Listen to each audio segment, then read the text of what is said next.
সুপ্রিয় বন্ধুরা, স্বাগত জানাচ্ছি আমাদের আজকের এই প্রোগ্রামে। আজকে আমাদের গন্তব্যস্থল নাকুগাঁও স্থলবন্দর। নাকুগাঁও স্থলবন্দরটি শেরপুর জেলার নালিতাবাড়িতে অবস্থিত। নাকুগাঁও সম্পর্কে আপনাদেরকে কিছুক্ষণ পরে বিস্তারিত অবগত করছি। চলুন আমরা রাস্তার দুই পাশের যে চমৎকার দৃশ্যপট সেটা উপভোগ করি। আমরা এই মুহূর্তে আছি হালুয়াঘাট টু নাকুগাঁও সীমান্ত সড়কে। হালুয়াঘাট হতে নাকুগাঁও স্থলবন্দর প্রায় 20 কিলোমিটার। দূরবর্তী হলেও যোগাযোগ ব্যবস্থা খুবই উন্নত এবং রাস্তার চারপাশের যে সবুজের সমারোহ তা আপনার মনকে উচ্ছ্বসিত করবেই। আমরা দেখতে পাচ্ছি রাস্তার দুই পাশে সবুজের সমারোহ।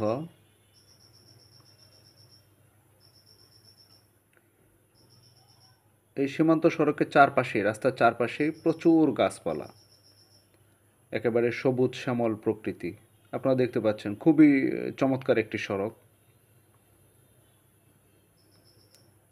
এই রাস্তা দিয়ে চলতেই ভালো লাগে, আপনার মন প্রশান্ত হয়ে যাবে।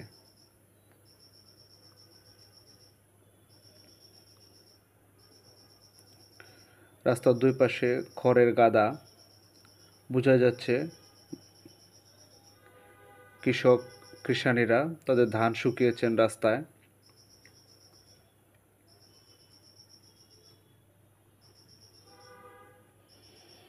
আমরা ধীরে ধীরে নাকুগাঁওয়ের দিকে এগিয়ে যাচ্ছি।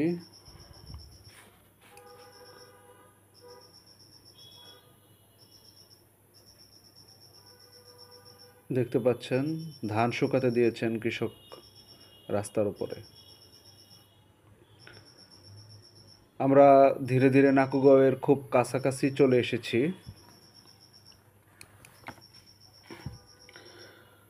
প্রিয় বন্ধুরা, এই সামনের রাস্তার বাঁকটুকু পেরোলে আমরা একটা ব্রিজ দেখতে পাবো। যে ব্রিজটি ভোগাই কংস নদীর উপরে অবস্থিত, বেশ বড় একটি ব্রিজ।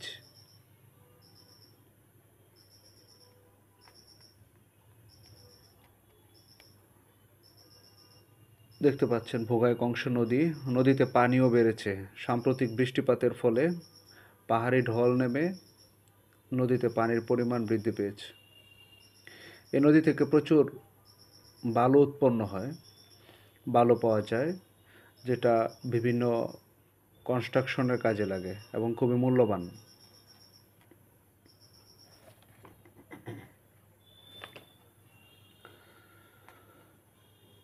আমরা ব্রিজ থেকে নেমে আর অল্প কিছুক্ষণ, হয়তো 500 মিটারের মতো রাস্তা আছে, আমরা নাকুগাঁওয়ের কাছাকাছি চলে এসেছি। প্রিয় বন্ধুরা, আপনারা দেখতে পাচ্ছেন খুবই চমৎকার ছবির মতো সাজানো একটি দৃশ্য। রাস্তার ডান পাশে একেবারে সাজানো গোছানো গৃহস্থ বাড়ি। কৃষানীরা ধান শুকাতে দিয়েছেন, খড়ের গাদা কাজ করছেন তারা। খুবই চমৎকার দৃশ্যপট। আমরা আর একটু অল্প, এখন এই যে ডানে যে মোড়টা নিব, এই ডান থেকে আমরা নাকুগাঁও স্থলবন্দরে প্রবেশ করলাম। আমরা আর একটু সামনে এগোলেই স্থলবন্দরের সামগ্রিক চিত্রটা দেখতে পাবো।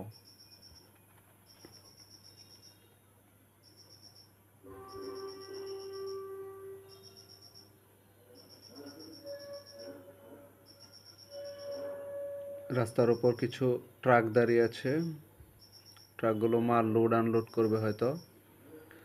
বন্ধুরা দেখতে পাচ্ছেন রাস্তার দুই পাশেই পাথরের স্তূপ।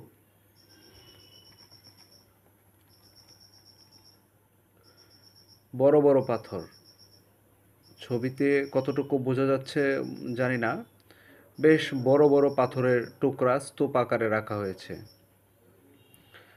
আর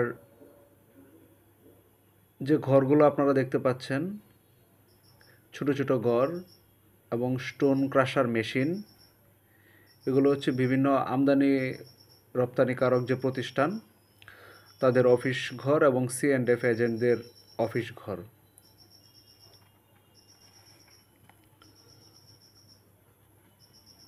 স্থলবন্দরে একটি পুলিশ ফাঁড়িও রয়েছে, আমরা সামনে গেলেই দেখতে পাবো। স্থলবন্দর এবং তার আশেপাশের যে এলাকা, তার নিরাপত্তায় এখানে একটি পুলিশ ফাঁড়িও প্রতিষ্ঠিত হয়েছে।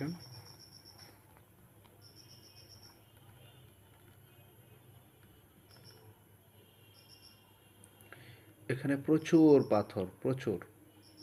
এই পাথরগুলো পার্শ্ববর্তী দেশ ভারত থেকে নিয়ে আসা হয়, তারপর এখানে হচ্ছে স্টোন ক্রাশার যন্ত্রপাতি এগুলো ব্যবহার করে ভেঙে ঢাকাসহ দেশের বিভিন্ন স্থানে সরবরাহ করা হয়।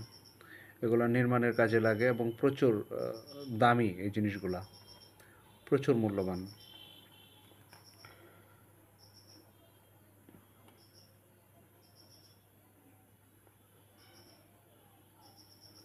খুবই চমৎকার দৃশ্যপট, বন্ধুরা না এলে বুঝতে পারবেন না কত সুন্দর এখানকার দৃশ্য। আপনাদেরকে একটু জানিয়ে রাখি, নাকুগাঁও স্থলবন্দরটি 2015 সালের 18 জুন হতে কার্যক্রম শুরু করে। এই স্থলবন্দরটি নৌ পরিবহন মন্ত্রণালয়ের অধীনে পরিচালিত এবং নিয়ন্ত্রিত হয়। এই স্থলবন্দর দিয়ে সবচেয়ে বেশি আমদানি রপ্তানি হয় যে সমস্ত পণ্য, তার মধ্যে উল্লেখযোগ্য হলো চুনাপাথর, কয়লা, মাছের পোনা, কাঠ, পেঁয়াজ, রসুন প্রভৃতি। বন্ধুরা